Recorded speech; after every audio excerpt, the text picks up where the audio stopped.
नाञ्जनशलाकया चक्षुरुन्मिलितं येन तस्मै श्रीगुरवे नमः। नमो ॐ विष्णुपदाय कृष्णप्रेष्ठाय भूतले श्रीमते भक्तिवेदान्त स्वामिन् इति नामिने। नमस्ते सरस्वती देवी गौरवाणी प्रचारिणे निर्विशेषा शून्यवादी पाश्चात्य देशधारिणे। हे कृष्णा करुणा सिंधो दीनबंधो जगत्पते गोपेश गोपिका कांता राधा कांता नमोस्तुते। तप्त कांचन गौरांगी राधे वृंदावनेश्वरी वृषभानुसुते देवी प्रणमामि हरिप्रिये। जय श्री कृष्ण चैतन्य प्रभु नित्यानंद श्री अद्वैत गदाधर श्रीवासादि गौर भक्त वृंद। हरे कृष्णा कृष्ण कृष्णा हरे हरे, हरे राम राम राम हरे हरे। हरे हरे कृष्णा कृष्ण कृष्ण कृष्ण हरे हरे, हरे हरे राम राम हरे राम राम राम हरे हरे। हरे कृष्ण कृष्ण कृष्ण हरे हरे, हरे राम राम राम हरे हरे। हरे हरे कृष्ण कृष्णा कृष्ण कृष्ण कृष्ण कृष्ण हरे कृष्ण हरे, हरे हरे हरे, राम हरे हरे राम हरे राम राम राम हरे राम हरे। हरे हरे। హరే కృష్ణ. సో నిన్న 12వ అధ్యాయం చూసాము. ఆమ్, ఇంకా ఏమైనా ఆన్సర్స్ వస్తాయేమో కొంచెం సేపు చూసిన తర్వాత చాట్ బాక్స్లో చూద్దాం. సో భక్తి యోగం మొట్టమొదటిగా అర్జునుడు ఎల్లప్పుడూ మరి అర్జున ఉవాచతో స్టార్ట్ అయింది కదా.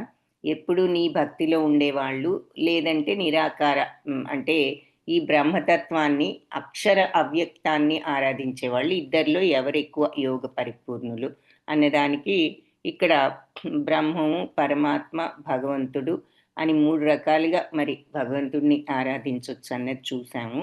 సో మరి భగవంతుడిని ఒక నిత్య సత్యంగా, సత్తు అంటే భగవంతుడు అని చెప్పుకున్నాం కదా. సో సత్తుగాను అలాగే లేదంటే భగవంతుడిని ఒక రూపసహితుడుగా ఇలా ఆరాధించవచ్చు. బ్రహ్మం పరమాత్మ అందరిలో ఉన్న పరమాత్మ లేదంటే భగవంతుడుగా ఆయన రూపంతోనూ అని మనం నిన్న చాప్టర్లో కూడా చూసాం. సో అది అంటే దీనిని దేనితో పోల్చొచ్చు అంటే సూర్యుడు సూర్యుడు మరి ప్రకాశిస్తున్నప్పుడు సూర్యుడిలో మనం సూర్యకాంతిని చూస్తాము. అలాగే సూర్యుడి యొక్క మరి చుట్టూ ఉన్న ప్రదేశం లేదంటే ఆ పైన కనిపించే సూర్యుడు అంటే ఆ సూర్యుడి యొక్క టాప్ పార్ట్ మనం చూసేది అనుకోవచ్చు.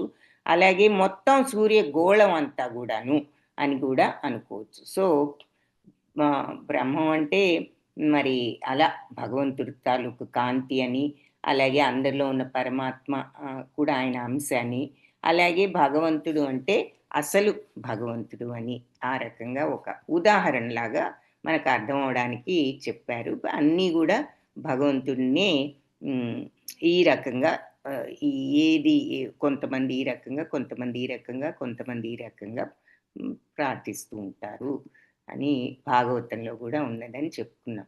సో మనసు ఎవరైతే నా మీద ఎప్పుడు కూడా దృష్టిని, మనస్సుని, బుద్ధిని శ్రద్ధతో ఉంచి నన్ను ఆరాధిస్తారో వాళ్ళు పరిపూర్ణులు. ఇద్దరిలో ఎవరు పరిపూర్ణులు అన్నారు కాబట్టి. అలాగే మరి అక్షరతత్వాన్ని ఆరాధించే వాళ్ళు కూడా పరిపూర్ణులే అని చెప్పి ఇక్కడ చెప్తున్నారు. వాళ్ళు మరి అన్ని ఇంద్రియాలను కూడా వాళ్ళు కంట్రోల్ చేసుకుని అందరి పట్ల సమబుద్ధితో ఉంటూ, అందరి మంచిలోనూ ఆనందిస్తూ వాళ్ళు తప్పనిసరిగా వాళ్ళు కూడా అక్షరతత్వాన్ని ఆరాధించేవాళ్ళు, బ్రహ్మతత్వాన్ని ఆరాధించేవాళ్ళు కూడా ఈ రకమైన మార్గంలోకి వెళ్ళి నన్ను పొందుతారు. సో, కాకపోతే ఆ మార్గం కొంచెం కష్టం అని చెప్తారు. అది. భక్తి మార్గం అంత సులభం కాదు. ఈ మార్గం కొంచెం కష్టమైన మార్గము.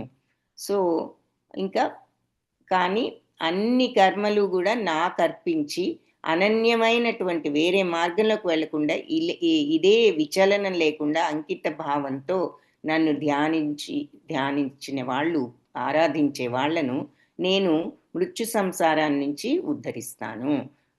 ఎవరైతే మనస్సుని ఇలా నా మీద పెట్టిన వాళ్ళందరినీ శీఘ్రమే నేను ఈ మృత్యు సంసారం నుండి ఉద్ధరిస్తానని చెప్పడం జరిగింది. Excuse me. అది తర్వాత అని చెప్పి ఇప్పుడు భక్తిలో రకాలు. సో, అనన్య భక్తి అంటే ఇలా మనసును, బుద్ధిని నా మీద పెట్టిన వాళ్ళు తప్పనిసరిగా మరి నాలోనే ఊర్ధ్వం ఇక వాళ్ళకి ఊర్ధ్వ ప్రాప్తి తప్పనిసరిగా ఉంటుంది అని చెప్పి ఎక్స్‌క్యూజ్ మీ. ఇక్కడ ఇందులో చెప్పారు అనన్య భక్తి అంటే ఏమిటి అన్నది. నెక్స్ట్ సాధనా భక్తి చూసాం. అది ఒకవేళ నువ్వు అనన్య భక్తి చేయలేకపోతే, నీ మనసు నా మీద ఎప్పుడు స్థిరంగా ఉంచలేకపోతే, అప్పుడు నువ్వు ఈ భక్తి యోగ నియమాలు అభ్యసించు. భగవన్నామం స్మరించడం, భగవంతుడిని మరి ఈ భక్తి మార్గంలో వెళ్ళడం, ఈ పూజలు ఇవి అందరి పట్ల దయతో ఈ సేవలో అట్లా నీవు ఉంటూ నన్ను పొందాలనే కోరిక పెంచుకో. సాధనా భక్తి. అది కూడా చేతగాకపోతే నా కోసమే అన్నట్లుగా పనులు చేయటం అలవర్చుకో ఈ భక్తి భావంతో. అప్పుడు నువ్వు పరిపూర్ణ స్థాయి చేరుకుంటావు. సో, అన్నీ అంటే భౌతిక అవసరాల కోసం పనులు చేయడం తగ్గించుకుని, భక్తి మార్గంలో నీ యొక్క స్వధర్మం కోసం నీ బాధ్యతలు నిర్వహించే పనులు, మిగిలినవి భగవంతుడికి కోసం ఆధ్యాత్మిక పనులను పెంచుకోవడానికి ప్రయత్నించు. అలాగే అది కూడా చేతగాకపోతే ఏమన్నారు? నా కోసమే భక్తితో నీవు పని చేయడం చెయ్యి అన్నారు. భక్తితో పని చేయడం గూడా నీకు చేత కాకపోతే ఏ పని చేసినా నువ్వు కర్మఫలాలను మీద ఆసక్తి లేకుండా ఆత్మనిగ్రహంతో ఏదొచ్చినా ఆత్మనిగ్రహంతో ఉండడానికి ప్రయత్నించు. రాగద్వేషాలు వద్దు, ఫలాసక్తి వద్దు. ఏదొచ్చినా నిగ్రహంతో ఉండు, ఆత్మనిగ్రహంతో. అది కూడా చేతగాకపోతే అప్పుడు జ్ఞానం పెంచుకోవడానికి ప్రయత్నించు. కానీ జ్ఞానం కంటే కూడా ధ్యానం విశిష్యతే. జ్ఞానం కంటే ధ్యానం విశిష్టం గొప్పది. కానీ ధ్యానం కంటే కూడా కర్మఫల త్యాగం గొప్పది. ఎందుకంటే ఇలా కర్మఫలాలను గనుక నువ్వు త్యజించినట్లయితే నీవు శాంతిని పొందవచ్చు, మనశ్శాంతిని. సో, ఏదొచ్చినా మనం ఒకే రకంగా ఉండగలిగితే మనశ్శాంతి కదా! రాలేదు, రాలేదు అనే దుఃఖంతోనూ, తాపత్రయంతోనూ, ఆందోళనతోనూ వ్యధ చెందడం కన్నా, మనం ఏదొచ్చినా ఇది జరగాలనుంది గాబట్టి జరిగింది అనే భావంతో గనక మనం ఏదొచ్చినా సమత్వంతో ఉన్నప్పుడు మనశ్శాంతి ఆటోమేటిక్‌గా వస్తుంది. సో, ఆ సమత్వం ఉన్నప్పుడు మనశ్శాంతి వస్తుంది. అందుకని ఈ జ్ఞానము, ధ్యానము కంటే గూడా కర్మఫల త్యాగం ఇంకా బెటరు అంటున్నారు. సో, ఆర్డర్ ఏమిటి అంటే అనన్య భక్తి, ఎప్పుడు మనసును, బుద్ధిని భగవంతుడి మీద ఉంచడం, అది చేయలేకపోతే సాధన చేయడం, మరి భగవన్నామ స్మరణ ఇదంతా చేసుకుంటూ మరి మనం భగవంతుడి మీద కోరికను పెంచుకోవడం, అది కూడా చేతగాకపోతే భగవంతుడి కోసం అన్నట్లు ప్రతి పని చేయడానికి ప్రయత్నించడం, ఏదొచ్చినా ఆయన ప్రసాదం అనుకోగలగడం. అది చేతగాకపోతే ఏ పని చేసినా వచ్చే రిజల్ట్ పట్ల ఆసక్తి లేకుండా, అంటే దాని అర్థం ఏమిటంటే ఏదొచ్చినా గూడా ఆ రిజల్ట్ ఎలా ఉన్నా సరే మనం ఎఫెక్ట్ అవ్వకుండా, అంటే నిగ్రహంతో ఉండగలగడం, సమస్థితిలో ఉండగలగడం. దుఃఖంతో కుంగిపోవద్దు, సంతోషంతో, గర్వంతో ఎగిరిపోవద్దు. అది జయప్రదమైతే అహంకారంతోనూ సమత్వంతో ఉండండి ఏది జరిగినా. అది కనీసం భగవంతుడి కోసం అని చేయలేకపోయినా ఈ బ్యాలెన్స్‌ని, ఈ ఈక్వానిమిటీ నేర్చుకోండి, ఈ సమత్వాన్ని. అది గూడా చేతగాకపోతే జ్ఞానం. కానీ జ్ఞానం కంటే గూడా ధ్యానం బెటరు. ధ్యానం కంటే కర్మఫల త్యాగం ఇంకా ఎక్కువ మంచిది, శ్రేష్టం. ఎందుకంటే అది దాని ద్వారా మనశ్శాంతిని పొందవచ్చు.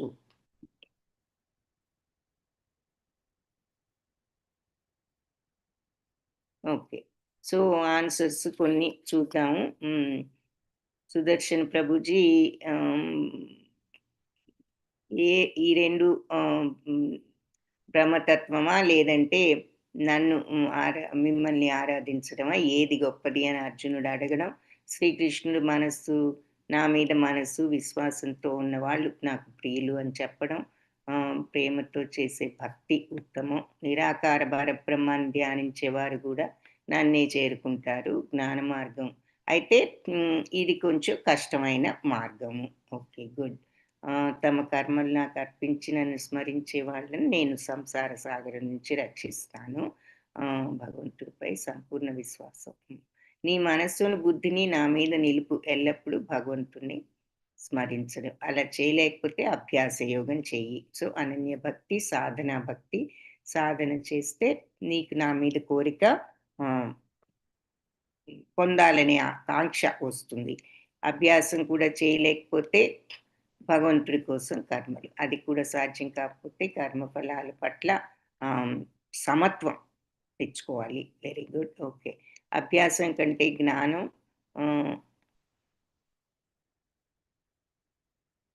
అది కూడా చేయలేకపోతే, అంటే కర్మఫలాపేక్ష లేకుండా చేయలేకపోతే జ్ఞానము. జ్ఞానం కంటే ధ్యానం, ధ్యానం కంటే కర్మఫల త్యాగం. అభ్యాసం కంటే జ్ఞానం అనేది లేదు. అది కూడా చేయలేకపోతే, కర్మఫలాలను త్యజించలేకపోతే జ్ఞానం నేర్చుకోండి. జ్ఞానం కంటే ఇంకా ధ్యానం బెటరు. ధ్యానం కంటే ఈ కర్మఫల త్యాగమే గొప్పది. ఎందుకంటే అది మనకి మనశ్శాంతిని ఇస్తుంది. అది వెరీ గుడ్. అనుష మాతాజీ, అర్జునుడు భగవంతుడితో నీ భక్తులలో అవ్యక్తము నిరాకార బ్రహ్మం ఆరాధించే వారిలో ఎవరు యోగ పరిపూర్ణులు అన్నాడు. భగవంతుడు అర్జునుడితో నా సాకార రూపం మీద మనసుంచి శ్రద్ధతో అర్పించిన వారు అత్యుత్తమ యోగ పరిపూర్ణులు. కానీ ఇంద్రియాతీతము అంతటా వ్యాపించి మార్పులేని స్థిరమైన వ్యక్తీకరించిన పరతత్వ నిరాకార ప్రభావను అవ్యక్తమైన ఆ తత్వాన్ని ఆరాధించే వాళ్ళు నన్ను చేరుకుంటారు. Very good. అవ్యక్త నిరాకార తత్వం పట్ల మనసాసక్తి ఉన్న వారికి పురోగతి కష్టం దేహదారులు కని అన్నాడు. Very good. భగవంతుడు అర్జునుడితో నాపై నీ మనస్సు, బుద్ధిని ఉపయోగించు. సందేహం లేకుండా ఎల్లప్పుడూ నాలోనే నివసిస్తావు. నీ మనస్సు స్థిరపరచుకోలేకపోతే అప్పుడు భక్తి యోగ అనన్య భక్తి. ఒకవేళ నువ్వు అలా ఉంచలేకపోతే భక్తి యోగ మార్గాల్ని అనుసరించి నన్ను పొందే కోరికను పెంచుకో. Very good. సాధనా భక్తి. భక్తి యోగ నియమాలు కూడా చేయలేకపోతే ఏ పని చేసినా నా కోసం అన్నట్లు చెయ్యి. మూడవది. సో అది నిష్కామ కర్మ బుద్ధి యోగం. అయినా నా కోసం భక్తితో కూడా పని చేయలేకపోతే కర్మఫలాలను వదిలిపెట్టు. సో సకామ కర్మ అన్నాం అంటే ఏదైనా సమత్వంతో కర్మయోగం చేసి ఏ రిజల్ట్ వచ్చినా మన సమత్వంతో ఉండగలగడం. అయితే అది కూడా చేయలేకపోతే జ్ఞానం. కానీ జ్ఞానం అంటే ఫిఫ్త్ది ఏమైంది? జ్ఞానం కంటే ధ్యానం బెటర్ అన్నారు కాబట్టి కర్మఫల త్యాగం తర్వాత నెక్స్ట్ది ధ్యానం అన్నమాట. 5. ఆ తర్వాత 6ది జ్ఞానం. ఓకే. ఎందుకంటే జ్ఞానం నేర్చుకో అని, జ్ఞానం కంటే ధ్యానం ఉత్తమం అన్నారు కాబట్టి ధ్యానం కంటే కర్మఫల త్యాగం ఉత్తమం. అది మనం 4th పాయింట్గా ఎలాగో చూసాం. 4th టైప్ ఆఫ్ భక్తిగా. సో తర్వాత 5ది ఏమవుతుంది? ధ్యానం అవుతుంది. 6ది జ్ఞానం అవుతుంది అనమాట. అది వెరీ గుడ్. హరే కృష్ణ. ధన్యవాదాలు మాతాజీ. ధన్యవాదాలు ఇద్దరికి. హరే కృష్ణ. ఓకే. సో అక్కడి వరకు నిన్న మనం చూసాం. సో జ్ఞానం కూడా నేర్చుకోవచ్చు. జ్ఞానం కంటే ధ్యానం బెటర్, ధ్యానం కంటే కర్మఫల త్యాగం బెటర్. ఆ తర్వాత శుద్ధ భక్తులు ఎలా ఉంటారో ఈ ఫస్ట్ శ్లోకం వరకు చూసాం. సో ఇవన్నీ భక్తిలో దశలు ఎలా ఉంటాయి, ఎలా ఉంటే ఏ భక్తి అన్నది చెప్పారు. ఇప్పుడు అలాంటి ఏదో ఒక మార్గంలో భక్తుడైన వాడు ఎలా ఉంటాడు? ఈ 6 మార్గాలు భక్తుల్లో దశలు అనన్య భక్తి అవ్వచ్చు, సాధనా భక్తి అవ్వచ్చు, ఇలా నిష్కామ కర్మ ఇవన్నీ అవ్వచ్చు. జ్ఞానం నేర్చుకునో ధ్యానంతోనో ఏదో ఒక రకంగా భక్తిని పెంచుకున్నప్పుడు ఈ భక్తిలో నెలకొన్న వాళ్ళ లక్షణాలు అద్వేష్ట సర్వభూతానం, అన్ని జీవరాశుల పట్ల దేని పట్ల ద్వేషం అనేది లేదు.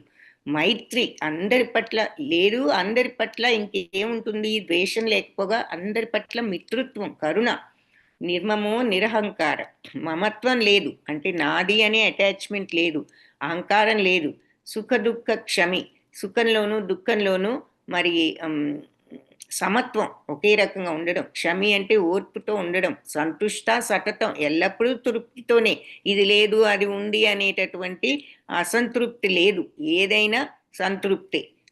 అటువంటి యోగి యథాత్మ దృఢ నిశ్చయ, ఈ రకమైనటువంటి మనస్తత్వంతో దృఢ నిశ్చయంతో ఇలా ఉంటూ మయ్యర్పిత మనోబుద్ధి, మనసును బుద్ధిని నాకు అర్పించి యో మద్భక్త, ఆ నా భక్తుడు సమే ప్రియ, అతను నాకు ప్రియుడు.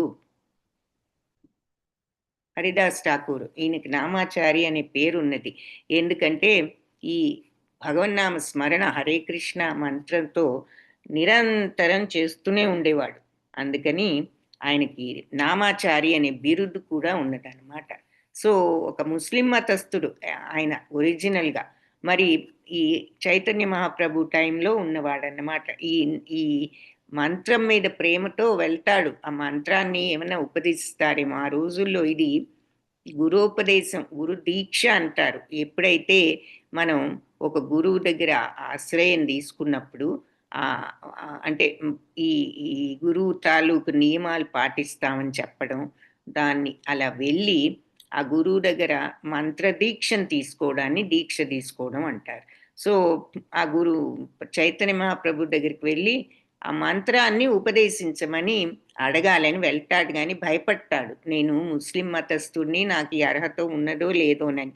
కానీ ఆయన ఎంతో దయతో ఆయన, ఎందుకంటే భగవన్నామానికి జాతి మత కుల లింగ భేదాలు లేవన్నది చూసాం మనం. అందుకని కావలసినది ఏమిటి అంటే భక్తి. కాబట్టి ఆయన ఈయనకు ఆ మంత్రాన్ని ఉపదేశించడం, ఈయన ఎప్పుడు ఆ మంత్రాన్ని జపిస్తూనే ఉండేవాడు. అందుకని నామాచారి. చివరికి వాళ్ళ మతస్థులు చాలా ఆయన్ని అవస్థలు పెట్టడం కూడా జరిగింది. ఎందుకంటే మరి ఆ ముస్లిం మతం నుంచి ఈ మతంలోకి వెళ్ళాడు అని ఆయన్ని చాలా బాధలు పెట్టడం అది జరిగింది. చివరికి ఏది జరిగినా ఆయన నామాన్ని వదలకుండా చివరికి చైతన్య మహాప్రభుతో ఇంకా నాకు ఈ జీవితం మీద నాకు దీని నుండి మోక్షం ఇవ్వు, ఆయన్ని ఒక నదిలో పడవేయటం చేస్తారు వాళ్ళందరూ. అప్పుడు ఆయన్ని చైతన్య మహాప్రభు రక్షించిన తర్వాత ఇక నాకు నువ్వు మోక్షం ఇవ్వు, నేను ఇంకా ఇక్కడ నాకు ఉండాలని లేదంటే చైతన్య మహాప్రభు చివరికి ఆయన చేతుల్లో ఈయన మోక్షాన్ని పొందడం జరుగుతుంది. మనం చైతన్య చరితామృతంలో చూస్తాము ఈ స్టోరీ. సో ఎనీవే ఆయన ఇక్కడ చూపిస్తున్నారన్నమాట. అంటే మనసును బుద్ధిని నా మీద ఎప్పుడు పెట్టిన భక్తుడు అన్నారు కదా. సో ఒక ఎగ్జాంపుల్. ఆ తర్వాత సో ఇవి లక్షణాలు, శుద్ధ భక్తుల లక్షణాలు. ఇంకా ఏం చెప్తున్నారు ఈ భక్తుల లక్షణాలు? యస్మాన్నో ద్విజతే లోకో లోకోన్నో ద్విజతే చయ, హర్షామర్ష భయోద్వేగై ముక్తో యస్స చ మే ప్రియ. సో ఎవరైతే ఈ లోకంలో మరి ఎవరిని కూడా బాధ పెట్టని వాడు, అలాగే ఏ ఉద్వేగానికి లోకోన్నో ద్విజతే చయ, సో ఎవరిని ఉద్వేగానికి గురి చేయని వాడు, ఎవరి చేత ఉద్వేగానికి గురికాడు, అతను ఎవరికి ఉద్వేగం కలిగించడు. అలాగే ఎవరైనా అతన్ని ఏదైనా అన్నా అతను ఏది కూడా ఉద్వేగపడదు అని అర్థం. సో ఎవరైనా అతన్ని ఏదైనా అన్నా అతను దానిని గురించి ఆందోళన పడదు, తను ఎవరిని కూడా ఏమీ అనడు. హర్షామర్ష భయోద్వేగ, సో సుఖంలోను బాధలోను భయం ఒకే రకంగా ఉంటూ ఇక భయం కానీ ఉద్వేగం కానీ ఆందోళన కానీ లేకుండా వాటన్నిటి నుంచి ముక్తుడయ్యాడనమాట.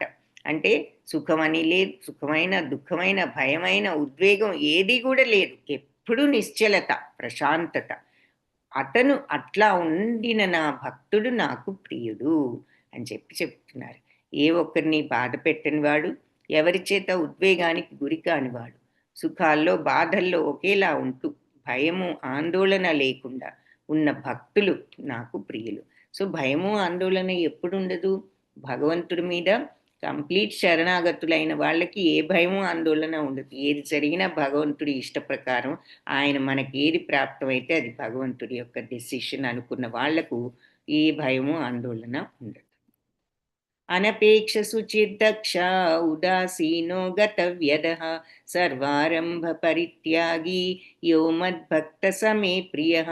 అనపేక్ష, దేని పట్ల అది కావాలి ఇది కావాలని కోరికలు లేకుండా, శుచి పవిత్రంగా ఉంటూ, అంటే శుచి అంటే శుభ్రత అంటే బాడీ శుభ్రతే కాదు, మానసిక శుభ్రత, మనస్సును కూడా పవిత్రంగా ఉంచుకోవడం.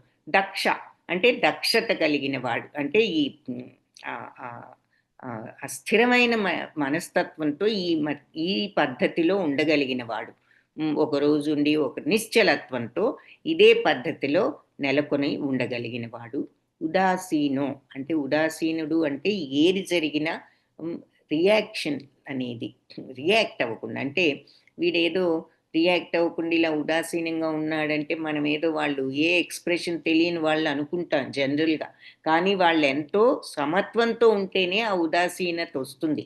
మరి ఏదైనా జరిగినప్పుడు దానికి మంచి రిజల్ట్ రాగానే గంతులు వేయడం, అహంకారం, గర్వపట్టడం, నేను ఎంతో బ్రహ్మాండంగా చేశాను కాబట్టి ఈ పని అంతా ఇంత సక్సెస్ఫుల్గా అయిందని అనుకోవడం లేకుండా కామ్గా ఉండగలగడం. అదే ఫెయిల్ అయితే దుఃఖించడం, శోకించడం ఇది లేకుండా నిగ్రహించుకుని అన్ని టైమ్స్లోనూ సమత్వంతో ఉండడం. ఆ సమత్వమే యోగం. ఎవరైతే అన్ని టైమ్స్లో ఒకే రకంగా ఉండగలుగుతారో వాళ్ళే యోగి. ఆ సమత్వం, ఆ ఈక్వానిమిటీయే యోగి అని మనకి కర్మయోగంలో చెప్పారు. సమత్వమే యోగం. కాబట్టి ఆ ఉదాసీనత అంటే సమత్వం అని అర్థం. గతవ్యత, ఏ దిగులు లేదు, అంటే అన్ని కలతల్ని వదిలిపెట్టినవాడు. ఎప్పుడు వదిలిపెడతాం? ఏదైనా భగవంతుడు మనకి ఏది ప్రాప్తి అయితే ఇస్తారు అనేటటువంటి మెంటాలిటీ డెవలప్ చేసుకుంటే అది వస్తుందా ఇది వస్తుందా, ఇది రాదా అది రాదా అనే ఆందోళన ఉండదు, భయం ఉండదు. మనకి ఏది ప్రాప్తం అయితే అదే వస్తుంది, భగవంతుడు మనకు అది ఇస్తారు అని అనుకోగలిగినప్పుడు ఇక వ్యధలేమి కూడా ఉండవు. సర్వారంభ పరిత్యాగి, అన్ని భౌతిక కార్యక్రమాలు అంటే భౌతిక కోరికల కోసం తాపత్రయాలు వదులుకోగలిగిన వాడు. యో మద్భక్త, నా భక్తుడు సమే ప్రియ, అతను నాకు ప్రియుడు. సాధారణ భౌతిక కార్యకలాపాలు ఆశ్రయించిన వాడు అంటే భౌతిక విషయాల పట్ల కోరికలు లేనివాడు, పవిత్రమైన వాడు, మానసిక పవిత్రత, దక్షత, ఉదాసీనత, కలతలు లేకుండా అన్ని వ్యవహారాల్లో స్వార్థ చింతన లేకుండా ఉన్న భక్తుడు నాకు చాలా ప్రియమైన వాడు. ఇంకా ఇవన్నీ భక్తుల లక్షణాలే. ఇలా ఉన్నవాళ్ళు భగవంతుడిని చేరుకోగలుగుతారు. ఆ భక్తుడైన వాడు అసలు ఇలా ఉంటాడు కాబట్టి వాళ్ళు నాకు చాలా, అంటే ఈ రకంగా మనిషి ఒక మానవ జన్మ ఎత్తినప్పుడు ఈ రకంగా ఉండాలి. మరి ఫైనల్ డెస్టినేషన్ భగవంతుడిని చేరుకోవాలి అన్నప్పుడు మరి మనం ఈ పవిత్రంగా ఉంటేనే మనకి మరి ఈ జనన మరణ చక్రం అనే దాని నుండి మనం విముక్తి చెందాలంటే ఈ ప్యూర్ స్టేజ్కి రావాలి. కాబట్టి ఆ స్టేజ్ ఎలా ఉంటుంది, ఆ ప్యూర్ స్టేజ్లో ఉన్న వాళ్ళ లక్షణాలు ఎలా ఉంటాయి అన్నది ఇక్కడ చెప్తున్నారనమాట ఆ శుద్ధ భక్తులు. సో యోన ఇంకా చెప్తున్నారు, యోన హృష్యతి నద్వేష్టి నశోచతి నకాంక్షతి శుభాశుభ పరిత్యాగి భక్తిమాన్య సమే ప్రియ. యో నహృష్యతి నద్వేష్టి, ఎవరైతే సంతోషంతో పొంగిపోవడం అలాగే దుఃఖంతోనూ ద్వేషంతోనూ ఉండడం ఇదేది లేనివాడు. నా శోచతి నా కాంక్షతి, ఏది ఏ విషయాన్ని వద్దు అని దుఃఖము లేదు, వద్దు ఇది నాకు కష్టం అనే దుఃఖము లేదు, ఇది నాకు కావాలి అనే కోరిక లేదు. నా శోచతి నా కాంక్షతి. శుభ అంటే ఏదైనా నష్టం జరిగినా శోకించడు, ఏదైనా మంచి కావాలి అని కాంక్షించడు, అంటే అది కావాలి ఇది కావాలని కాంక్షించడు.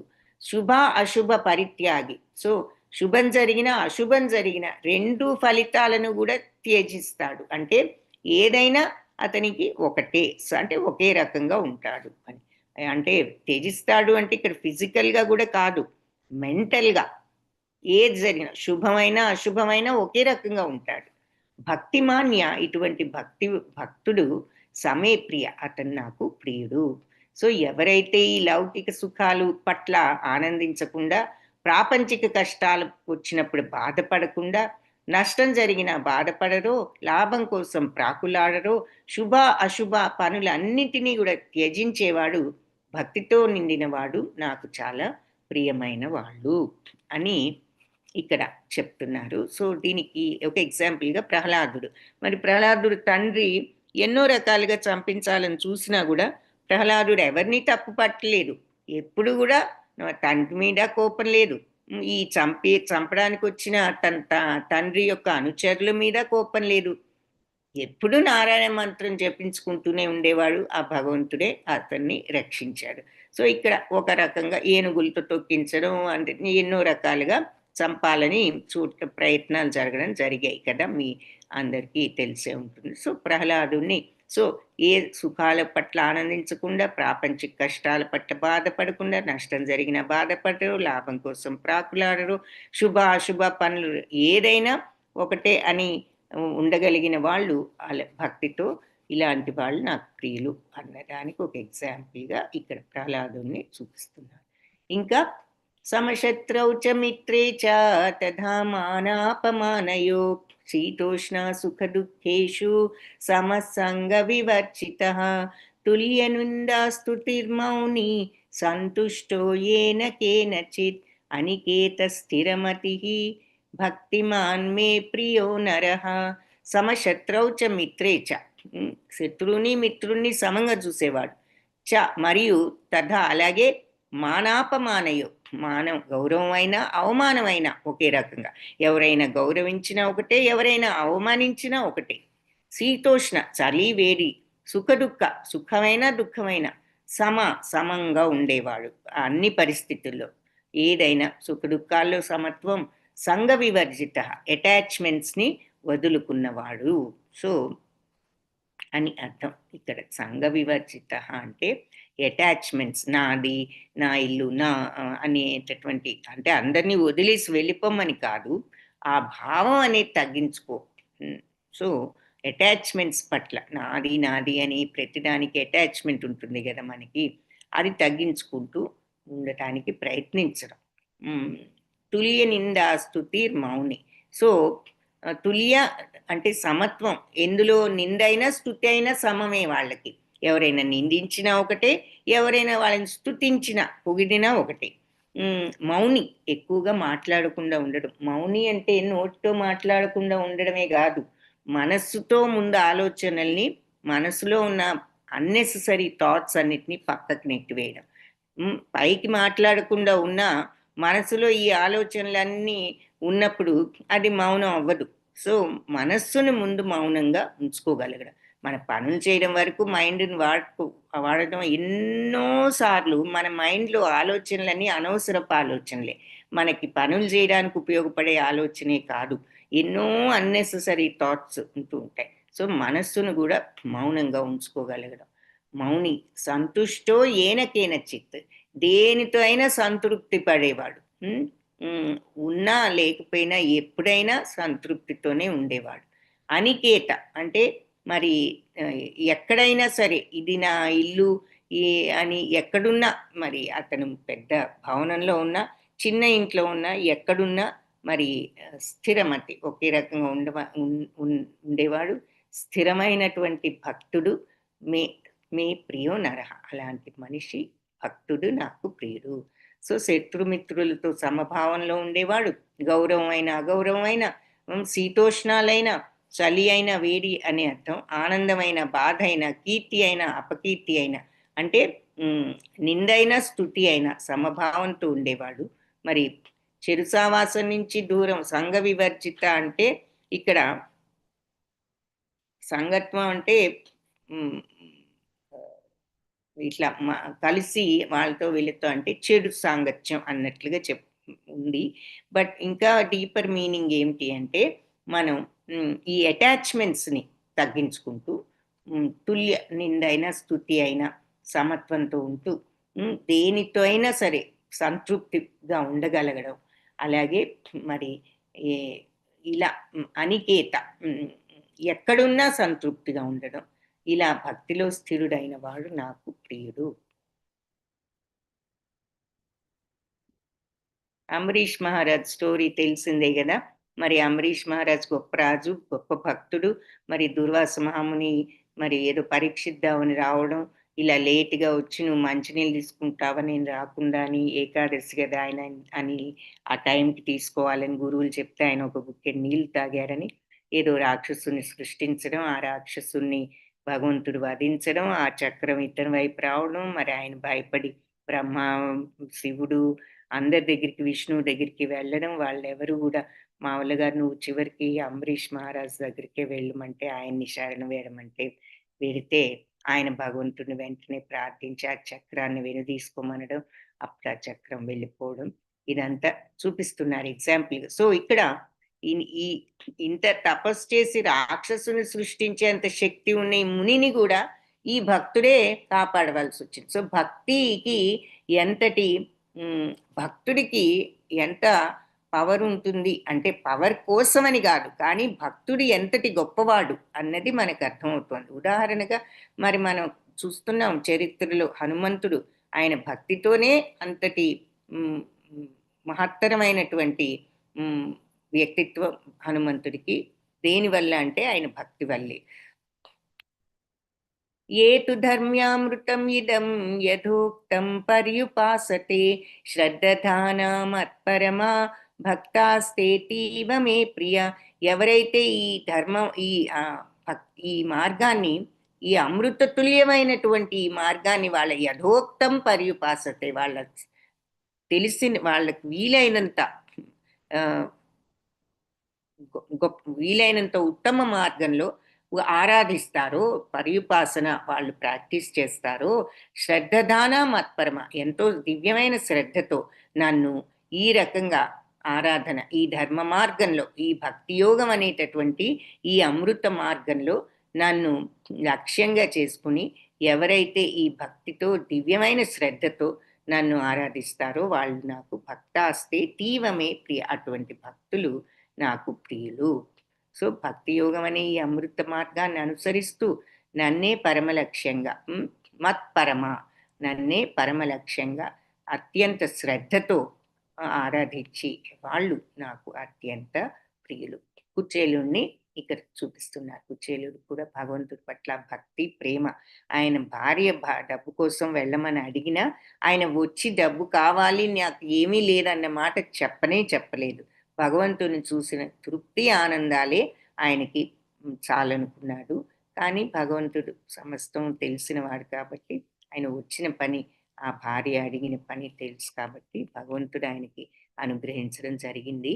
సో అది ఎవరైతే ఈ అమృత మార్గాన్ని అనుసరిస్తూ నన్ను లక్ష్యంగా చేసుకుంటారో పూర్తిగా భక్తితో వాళ్ళు నాకు అత్యంత ప్రియులు. సో భక్తిలో ఉన్నటువంటి ఈ 6 దశలు చెప్పిన తర్వాత ఇది ముందు 2 మార్గాల్లోనూ నన్ను చేరుకోవచ్చు. భక్తి మార్గమైనా ఈ జ్ఞాన మార్గం, అష్టాంగ యోగ మార్గాలైనా చేరుకోవచ్చు. కానీ ఈ మార్గం కొంచెం కష్టమైన మార్గం. ఇక భక్తి ఉంది అంటే నేను ఈ రకంగా ఎవరినైనా సరే నా మీద మనసు బుద్ధి లగ్నం చేసినప్పుడు వాళ్ళని మృత్యు సంసార సాగర నుంచి త్వరగానే ఉద్ధరిస్తాను. సో అని చెప్పి అనన్య భక్తి అంటే ఎప్పుడు మనసును బుద్ధిని కంప్లీట్గా భగవంతుడి మీద లగ్నం చేయగలిగిన వాళ్ళు. సో ఇలా ఏ పని చేస్తున్నా కూడా మనసులో భగవంతుడిని తలుచుకుంటూ చేయడం. పూజ చేసినప్పుడే కాకుండా మనం చేసే నిత్యమైన పనుల్లో, ఉదాహరణకి ఎవరు గోపికలు, గోపబాలురు, వాళ్ళకి ఏ భక్తి తెలియదు, ఏ వేదాలు చదవలేదు. వాళ్ళకి తెలిసింది ఏమిటి అంటే ఆ శ్రీకృష్ణుణ్ణి ప్రతినిత్యం ఆరాధించడం, ఆయన మీద ప్రేమ. సో మరి వాళ్ళు ఈ ఇంట్లో పనులన్నీ చేసుకునేవారు, మరి గోపబాలురు గోవులను చూసుకునేవారు, అన్నీ చేసేవారు. కానీ వాళ్ళు ఏ పని చేస్తున్నా వాళ్ళ మనసు ఎప్పుడు భగవంతుడి మీద ఉండేది.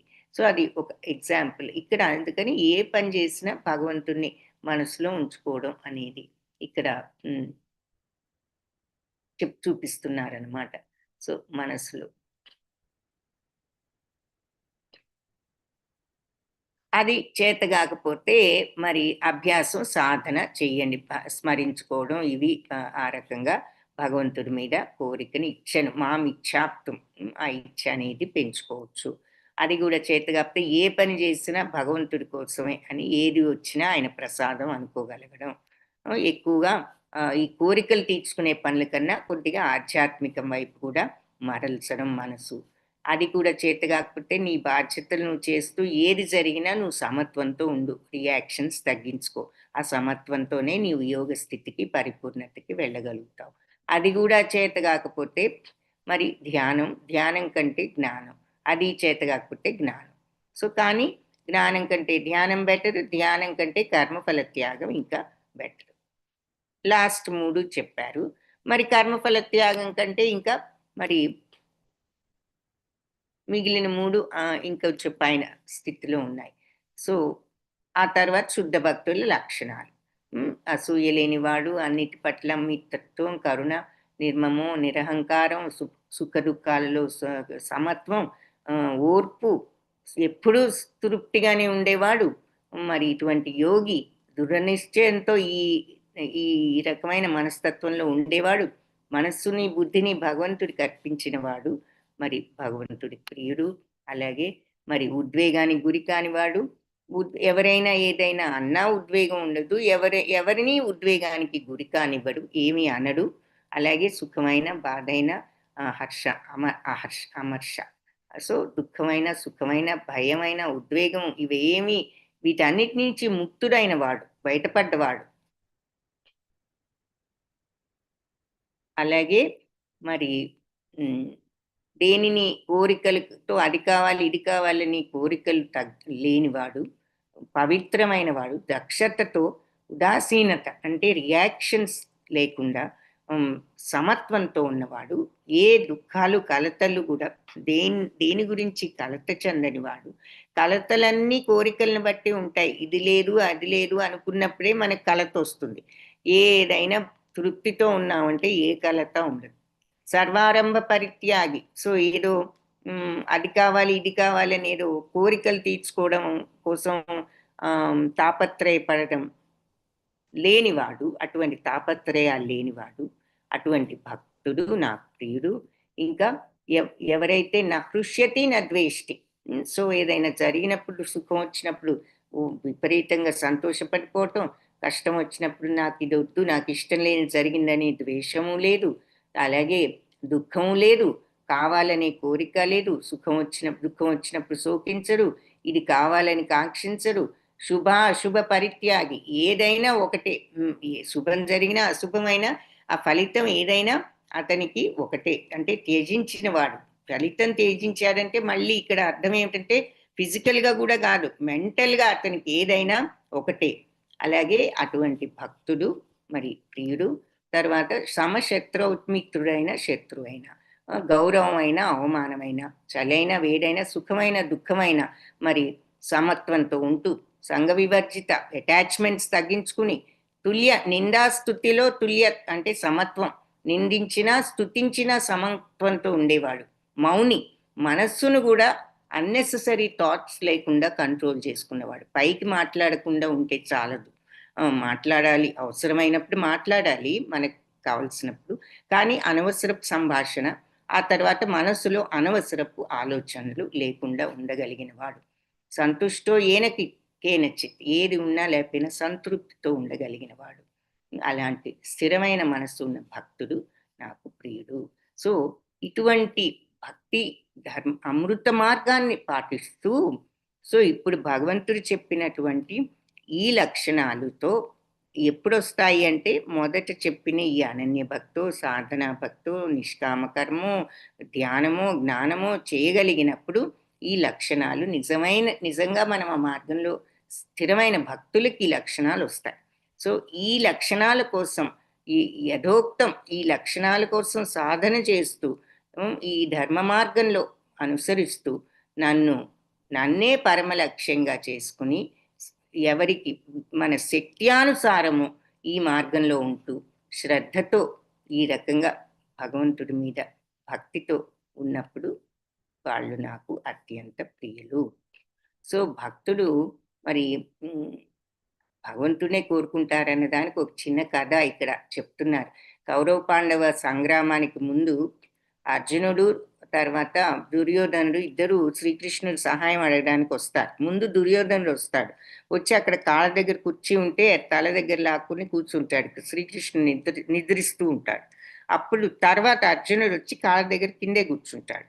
సో శ్రీకృష్ణుడు లేవడం చూసి మరి కాళ్ళ దగ్గర ఉన్న అర్జునుడు కనిపిస్తాడు. తర్వాత ఈ తల దగ్గర ఉన్న దుర్యోధనుని చూసి ఏమిటి ఇలా వచ్చారు అంటే, ఇలా నీ సహాయం కోసం వచ్చావంటే, సరే అర్జున మరి ఏంటి నీకే ఏం కావాలి అని అడిగితే, మరి నేను ముందు వచ్చాను కాబట్టి నేనే కోరుకోవడం న్యాయం అని దుర్యోధనుడు అన్నప్పుడు, మరి నువ్వు ముందు వచ్చినా నేను నిద్ర లేచిన తర్వాత నా కళ్ళ ముందు కనిపించింది అర్జునుడు కాబట్టి ముందు అతన్ని అడగడమే న్యాయం అని శ్రీకృష్ణుడు చెప్పడం జరుగుతుంది. సో ఇక్కడ ఒక పాయింట్ ఏమిటి అంటే, మరి భగవంతుడి దగ్గర కూడా ఈగో, నేను కాళ్ళ దగ్గర ఏమిటి, నేను ఏదో గొప్ప మహారాజును అనుకున్నాడు కదా. సో అక్కడ భగవంతుడి దగ్గర ఈగో ఉన్నప్పుడు మరి సెకండ్ ఛాన్స్ వచ్చింది.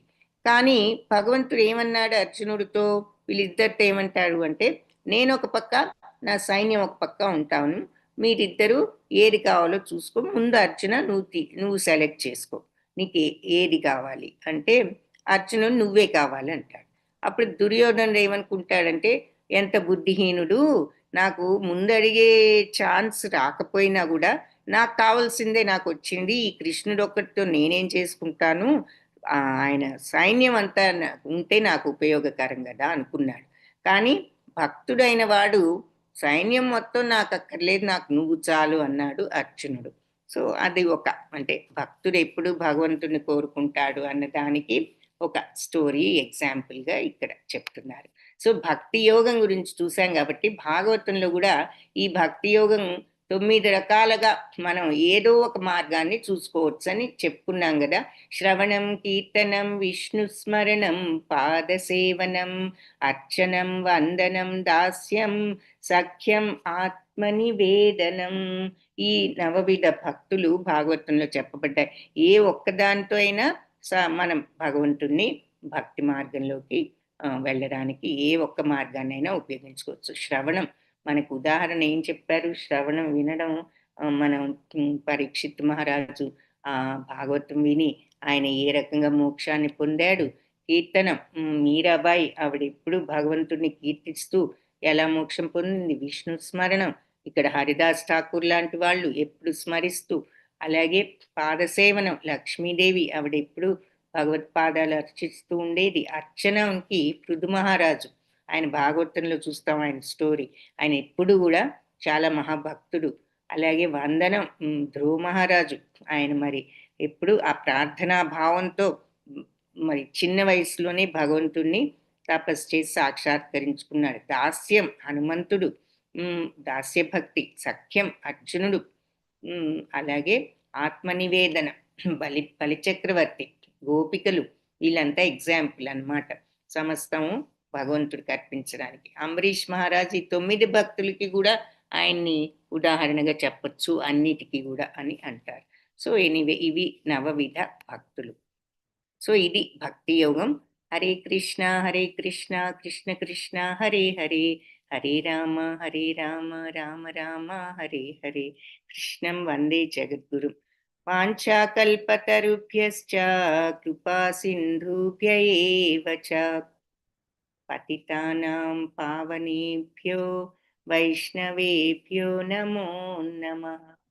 హరే కృష్ణ. అందరికీ క్లాస్కి వచ్చినందుకు మరి హరే కృష్ణ మాతాజీ, ధన్యవాదాలు. రేపు సాటర్డే